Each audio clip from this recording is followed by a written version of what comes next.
दोस्तों आज की सबसे पहली और बड़ी खबर प्रवासी मजदूरों के लिए, जी हाँ, उनके लिए बेहद बड़ी खुशखबरी निकल कर आ रही है। दोस्तों आगे बढ़ने से पहले आपसे अनुरोध है कि इस चैनल को आप सब्सक्राइब कर लीजिए, वीडियो को लाइक कर दीजिए, अपने दोस्तों को वीडियो शेयर कर दीजिए, साथ ही बेल के आइकन को दबाइए ताकि हमारे आने वाले सभी वीडियो की नोटिफिकेशन आपको सबसे पहले मिल सके। जी हाँ दोस्तों, प्रवासी मजदूरों के लिए बेहद बड़ी खुशखबरी निकल कर सामने आ रही है। जी हाँ, प्रवासी श्रमिकों को काम दिलाने पर विशेष जोर, हर गाँव में 6 योजनाओं का होगा संचालन। दोस्तों झारखंड के सभी गांवों में मनरेगा के तहत 6 योजनाओं का संचालन किया जाएगा। ग्रामीण विकास सचिव आराधना पटनायक ने इस संबंध में विभागीय अधिकारियों को निर्देश जारी कर दिए हैं कि कोरोना संक्रमण काल में श्रमिकों को गांव में ही रोजगार उपलब्ध करवाने को प्राथमिकता देनी है। इसके लिए सभी गांवों में कम से कम 6 योजनाएं संचालित किए जाने पर सहमति बनी। झारखंड के वित्त मंत्री डॉक्टर रामेश्वर उरांव ने कहा, कोरोना की तीसरी लहर से पहले जिला मुख्यालयों में लगेगा ऑक्सीजन प्लांट। झारखंड सरकार जिला मुख्यालयों में ऑक्सीजन प्लांट लगाने जा रही है।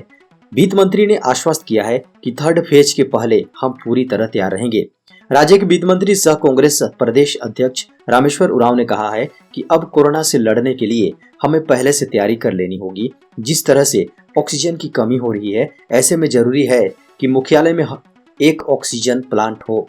इसके लिए राज्य सरकार पहल करने जा रही है। मुख्यमंत्री श्री हेमंत सोरेन ने रिम्स में 528 बेड की क्षमता वाले अस्थायी कोविड अस्पताल का किया ऑनलाइन शुभारंभ। दोस्तों झारखंड के मुख्यमंत्री श्री हेमंत सोरेन ने रिम्स के मल्टी स्टोरी पार्किंग में 327 ऑक्सीजन युक्त बेड, ऑन्कोलॉजी विभाग में 73 आईसीयू बेड व पुरानी बिल्डिंग में 128 ऑक्सीजन युक्त बेड की व्यवस्था की।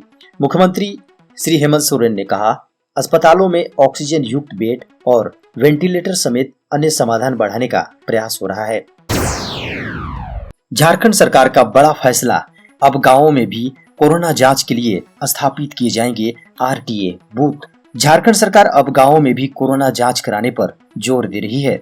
इसे लेकर गांवों में आरएटी यानी रैपिड एंटीजन टेस्ट बूथ स्थापित किए जाएंगे, जहां रैपिड एंटीजन टेस्ट से लोगों की कोरोना जांच होगी। राष्ट्रीय स्वास्थ्य अभियान झारखंड के निदेशक रविशंकर शुक्ला ने सभी उपायुक्तों को इस संबंध में निर्देश देते हुए रैपिड एंटीजन टेस्ट से जांच हेतु शहरों एवं गांवों में आरएटी बूथ स्थापित करने को कहा है। उन्होंने भारतीय चिकित्सा अनुसंधान परिषद के उस आदेश का भी हवाला दिया है जिसके तहत सरकारी एवं प्राइवेट स्वास्थ्य संस्थानों में रैपिड एंटीजन टेस्ट से कोरोना जांच की अनुमति दी गई है। दोस्तों गुमला के बसिया से एक दिल दहलाने वाली घटना सामने आ रही है। बाप ने रेत दिया, जवान बेटे का गला, बाद में कर लिया आत्महत्या। दोस्तों गुमला के बसिया से एक दिल दहलाने देने वाली खबर सामने आई है। यहाँ एक पिता ने अपने जवान बेटे का गला रेत कर हत्या कर दी। घटना में युवक की मौत हो गई। बेटे को मार डालने के बाद पिता ने भी आत्महत्या कर ली। मृतक युवक की पहचान 20 वर्षीय प्रदीप सिंह के रूप में की गई है। खबरों के अनुसार गुमला जिला के बसिया प्रखंड क्षेत्र के अंतर्गत गांव रामडी की है घटना। यहां रहने वाले 50 वर्षीय शंकर सिंह ने पहले अपने 20 वर्षीय बेटे प्रदीप का गला रेत दिया, बाद में अपनी भी यह लीला समाप्त कर ली। विधायक फंड से रांची में खरीदे जाएंगे 160 ऑक्सीजन सिलेंडर। 36.5 लाख रुपए से रेमडेसिविर की होगी खरीदारी। रांची के 4 विधायकों ने जिला प्रशासन से अपने विधायक मद की राशि का इस्तेमाल ऑक्सीजन और रेमडेसिविर की खरीदारी करने के लिए कहा है। विधायकों ने इसके लिए कुल 73 लाख रुपए अलॉट किए हैं। इनमें 36.5 लाख रुपए से ऑक्सीजन सिलेंडर और 36.5 लाख रुपए से रेमडेसिविर खरीदने का ऑर्डर दिया गया है। आपको बता दें कि इसकी खरीदारी की प्रक्रिया भी शुरू कर दी गई है। जल्द ही इसे खरीदकर विधायकों को सुपुर्द कर दिया जाएगा। दोस्तों झारखंड में वैक्सीनेशन को लेकर एक बड़ी खबर निकलकर सामने आ रही है। झारखंड में 18 वर्ष से अधिक उम्र के युवाओं के लिए राज्य सरकार जल्द ही कोविड-19 वैक्सीनेशन शुरू कर सकती है। पहले चरण में बोकारो समेत राज्य के 6 जिलों से इसकी शुरुआत होने की संभावना है। इसे लेकर स्वास्थ्य विभाग की ओर से आवश्यक तैयारियां शुरू कर दी गई हैं। 4.25 लाख नए केस के साथ टूटा सारा रिकॉर्ड। वैज्ञानिकों ने दी तीसरी लहर की चेतावनी। गुरुवार को कोरोना के नए मामलों ने अब तक का सारा रिकॉर्ड तोड़ दिया है। स्वास्थ्य मंत्रालय द्वारा जारी आंकड़ों के अनुसार बीते 24 घंटे में देश में कोरोना के 4,12,261 संक्रमितों की पहचान हुई। इस बीच रिकॉर्ड 3,890 लोगों की मौत हो गई। देश में अब तक 2,10,77,410 लोग संक्रमित हो चुके हैं। केंद्रीय स्वास्थ्य मंत्रालय द्वारा जारी आंकड़ों के अनुसार मंगलवार को 3,37,000 लोगों ने कोरोना को मात दी थी। गुरुवार को ये आंकड़ा घटकर 3,29,000 पर पहुंच गया। रांची लौटेंगे महेंद्र सिंह धोनी। आईपीएल स्थगित होने के बाद घर में बिताएंगे समय।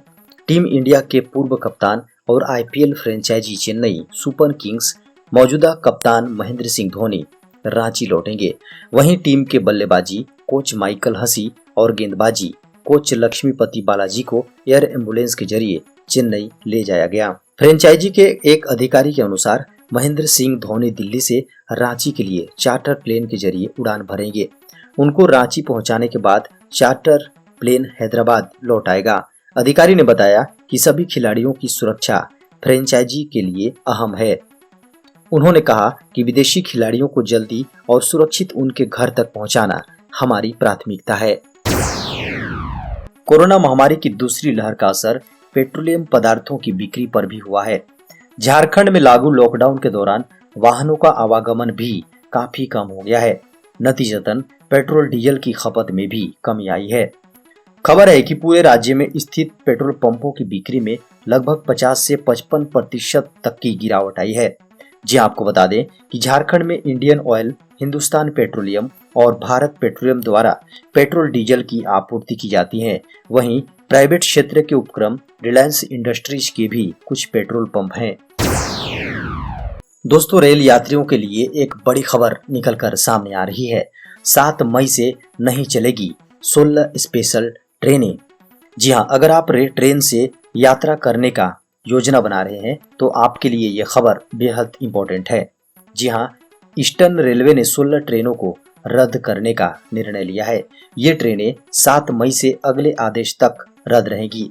इनमें से ज्यादातर ट्रेनें बिहार, बंगाल और झारखंड के लिए हैं। रेलवे ने कोरोना महामारी के बढ़ते संक्रमण को देखते हुए यात्रियों की संख्या में कमी के कारण ट्रेनों को कैंसिल करने का फैसला किया है। ईस्टर्न रेलवे ने एक ट्वीट शेयर करके ये बताया है कि 7 मई से पूर्व रेलवे से चलने वाली 8 जोड़ी ट्रेनों के परिचालन को कैंसिल कर दिया गया है। केंद्र ने विकलांगता प्रमाण पत्र ऑनलाइन जारी करना किया अनिवार्य। केंद्र सरकार ने विकलांगों को राहत देते हुए अब विकलांगता प्रमाण पत्र ऑनलाइन जारी करना अनिवार्य कर दिया है। सामाजिक न्याय एवं आधिकारिता मंत्रालय ने सोमवार को इसके लिए एक गजट अधिसूचना जारी की है।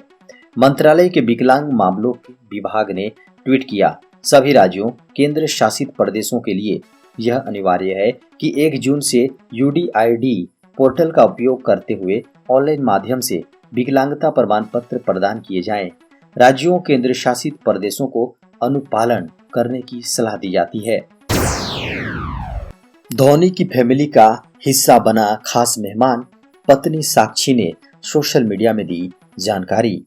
बुधवार को साक्षी ने ट्विटर, फेसबुक, इंस्टाग्राम के जरिए फैंस को घर में किसी नए मेहमान के आगमन की सूचना दी। उन्होंने घर पर घोड़ा आने की खबर दी है। साथ ही एक वीडियो शेयर करते हुए लिखा, वेलकम होम चेतक। अब इस पोस्ट से अंदाजा लगाया जा सकता है कि माही जल्द ही चेतक की सवारी करते दिखाई देंगे। साक्षी ने जिस वीडियो को शेयर किया है उसमें 2 कुत्ते भी खेलते दिख रहे हैं। पिछले कुछ घंटों में लाखों लोगों ने इस वीडियो को लाइक किया है। आपको बता दें कि उनके पास कुछ दुर्लभ पशु पक्षी भी हैं। कई तरह के कुत्ते भी उन्होंने पाले हैं और अब उनके घर में चेतक यानी घोड़ा भी शामिल हो गया है। दोस्तों, खबर बंगाल हिंसा की। मृतकों के आश्रितों को 2-2 लाख रुपए देगी ममता बनर्जी। चुनाव के ठीक बाद पश्चिम बंगाल में मची हिंसा को लेकर मुख्यमंत्री ममता बनर्जी ने एक बार फिर बीजेपी पर निशाना साधा है। उन्होंने कहा कि भाजपा अभी भी जनादेश को मानने के लिए तैयार नहीं है। इसी के साथ उन्होंने गुरुवार को हिंसा में मारे गए लोगों को 2-2 लाख रुपए मुआवजा देने की बात भी कही। ममता ने कहा कि प्रदेश में कानून और व्यवस्था जब चुनाव आयोग ने अपने हाथ में ले रखी थी, उस दौरान बंगाल में 16 लोग मारे गए। इनमें से आधे लोग टीएमसी के थे और आधे भाजपा के थे। इसके अलावा एक कार्यकर्ता संयुक्त मोर्चा का भी इसमें शामिल था। अब बच्चों को भी लगाया जाएगा कोरोना का टीका, ऐसा करने वाला पहला देश बना कनाडा। कनाडा में बच्चों को भी कोविड का टीका लगाया जाएगा। कनाडा में 12 से 15 साल के तक के बच्चों का टीकाकरण किया जाएगा। बच्चों को वैक्सीनेशन कार्यक्रम में शामिल करने वाला कनाडा पहला देश बन गया है। जानकारी के अनुसार यहाँ बच्चों को अमेरिकी कंपनी फाइजर का टीका लगाया जाएगा। देश में बच्चों के वैक्सीनेशन के लिए फाइजर वैक्सीन को इस्तेमाल की मंजूरी मिल गई है। कनाडा के हेल्थ विभाग की मुख्य चिकित्सा सलाहकार डॉक्टर सुप्रिया शर्मा ने बच्चों को वैक्सीन लगाने वाली खबर की पुष्टि की है। डॉक्टर सुप्रिया शर्मा ने कहा कि वैक्सीनेशन की मदद से बच्चों को सामान्य जीवन में लौटने में काफी मदद मिलेगी। डॉक्टर शर्मा ने कहा कि सबूतों के आधार पर यह साबित होता है कि फाइजर वैक्सीन इस कम आयु वर्ग के लोगों के लिए काफी प्रभावी है। स्पुतनिक का बड़ा ऐलान, लाइट वर्जन सिंगल डोज में ही करेगा कोरोना का काम तमाम। रूस की कोरोना वायरस वैक्सीन स्पुतनिक ने गुरुवार को एक बड़ा ऐलान किया है। कंपनी ने कहा है कि स्पुतनिक वी का लाइट वर्जन सिंगल डोज में ही कोरोना वायरस का काम तमाम कर देगा। रूस ने कहा कि स्पुतनिक वी का light version single dose corona vaccine है जो कि 80% तक प्रभावी है। कंपनी का दावा है कि उसका लाइट वर्जन वैक्सीन 2 डोज वाले टीकों की तुलना में अधिक असरदार है। स्पुतनिक के इस लाइट वर्जन वैक्सीन को रूसी सरकार की मंजूरी भी मिल गई है।